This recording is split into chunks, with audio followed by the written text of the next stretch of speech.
Hello friends, बात करें serial Parineeti की तो आने वाले ट्रैक में आप देखने वाले हैं कि पार्वती और संजू की जिंदगी में क्या कुछ होने वाला है। उसे जुड़ी हर अपडेट आपको मिलती रहेगी। तो दोस्तों, यह पर संजू ने नीति को दिखाया सच का आईना।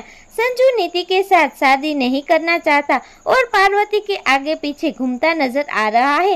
आखिर नीति पार्वती से लेगी बदला, फिर से मारने की करेगी कोशिश।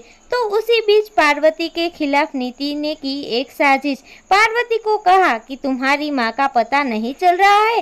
तो दोस्तों, पार्वती अपनी माँ को ढूंढने लगती है और उसी बीच कोल्ड स्टोरेज रूम के तरफ चली जाती है। तो नीति उसे कोल्ड स्टोरेज रूम में बंद कर देती है और नीति टेम्परेचर इतना ज़्यादा कम कर देती है कि पार्वती की जान चली जाए। तो दोस्तों, वक्त रहते संजू पहुंच जाने वाला है और पार्वती को हर हाल में बचाने की कोशिश करता है। तो दोस्तों, आखिरकार संजू ने पार्वती को बचा ही लिया। तो दोस्तों, आपको क्या कुछ लगता है कि पार्वती की जान बच पाएगी या फिर नीति की चाल उसी पर ही पड़ जाएगी भारी? फिलहाल के लिए इतना ही। आगे की अपडेट जानने के लिए जुड़े रहे हमारे साथ, हमारे चैनल माय टॉपिक के साथ।